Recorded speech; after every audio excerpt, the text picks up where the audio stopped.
الحمدللہ رب العالمین والصلاة والسلام علی سید المرسلین اما بعد فاعوذ باللہ من الشیطان الرجیم بسم اللہ الرحمن الرحیم۔ ناظرین، اس بات کا اقرار تو ہر شخص کرتا ہے کہ انسان سے غلطی ہو سکتی ہے، یعنی یہ بات تو ہر شخص مانتا ہے کہ انسان سے غلطی ہو سکتی ہے، لیکن یہ بات ماننے والے لوگ اس دنیا میں بہت کم پائے جاتے ہیں جو اپنے بارے میں یہ قبول کریں کہ مجھ سے بھی غلطی ہوئی ہے۔ جی ہاں، ایسے لوگ بہت کم پائے جاتے ہیں جو اپنی غلطی کو تسلیم کرتے ہیں۔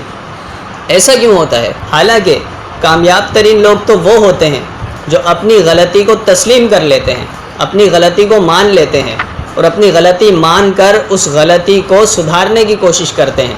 اس زمانے میں آج کل بہت سے لوگوں میں ایک بیماری رائج ہوتی جا رہی ہے، انسان کے اندر یہ بیماری کہ میں کیسے غلط ہو سکتا ہوں، اپنی غلطی کو تسلیم نہ کرنا، یہ ایک بہت بڑی غلطی ہے۔ اس بیماری کی وجہ سے انسان کے رشتوں کے درمیان دراڑیں پیدا ہو جاتی ہیں، اور یہ بیماری اگر والدین اور اولاد کے درمیان پیدا ہو جائے تو شفقت اور اطاعت ختم ہو جاتی ہے، والدین کی طرف سے شفقت ختم ہو جاتی ہے اور اولاد کی طرف سے اطاعت یعنی فرما برداری ختم ہو جاتی ہے۔ اور اگر یہی بیماری بھائی بہن کے درمیان پیدا ہو جائے تو ان کے اس مقدس رشتے میں ایسی نفرتیں پیدا ہو جاتی ہیں کہ جو ان کی آنے والی نسلوں تک منتقل ہو جاتی ہیں۔ اور یہی بیماری اگر شوہر اور بیوی کے درمیان پیدا ہو جائے تو گھر کا امن برباد ہو جاتا ہے۔ یاد رکھیے ناظرین، جیسا کہ میں نے شروع میں ہی بتایا کہ اپنی غلطی نہ ماننا یہ بھی ایک بڑی غلطی ہے، لہٰذا ہم میں سے ہر ایک کو چاہیے کہ ہم اپنے اندر کی اس بری خصلت کو نکال کر باہر پھینکیں۔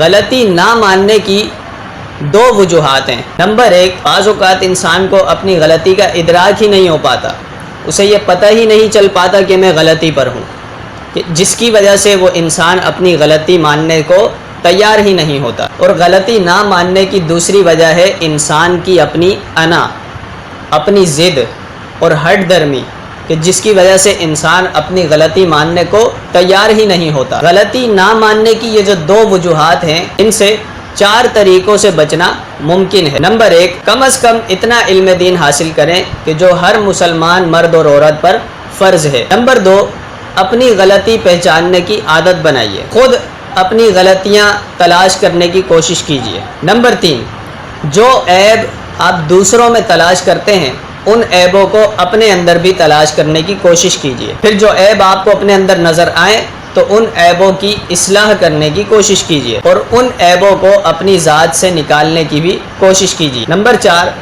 اپنے کسی اچھے اور مخلص دوست کو یہ ذمہ داری سونپ دیں کہ وہ وقتاً فوقتاً آپ کی غلطیوں کی نشاندہی کرتا رہے، تاکہ آپ کو اپنی غلطیوں کے بارے میں معلوم ہوتا رہے اور آپ اپنی غلطی ماننے کو تیار ہو جائیں۔ تو ناظرین، یہ 2 وجوہات آپ کے سامنے میں نے ذکر کی جن کے سبب انسان اپنی غلطی ماننے کو تیار نہیں ہوتا، اور ان 2 وجوہات سے بچنے کے 4 طریقے بھی آپ کی خدمت میں ذکر کیے کہ ان طریقوں کو اپنانے سے انسان اپنی غلطی ماننے کو تیار ہو جاتا ہے اور اسے اپنی غلطی کے بارے میں معلوم بھی ہو جاتا ہے۔ لہٰذا اپنی غلطی تسلیم کرنے کی عادت بنائیے، اپنی غلطی ماننے کی عادت بنائیے۔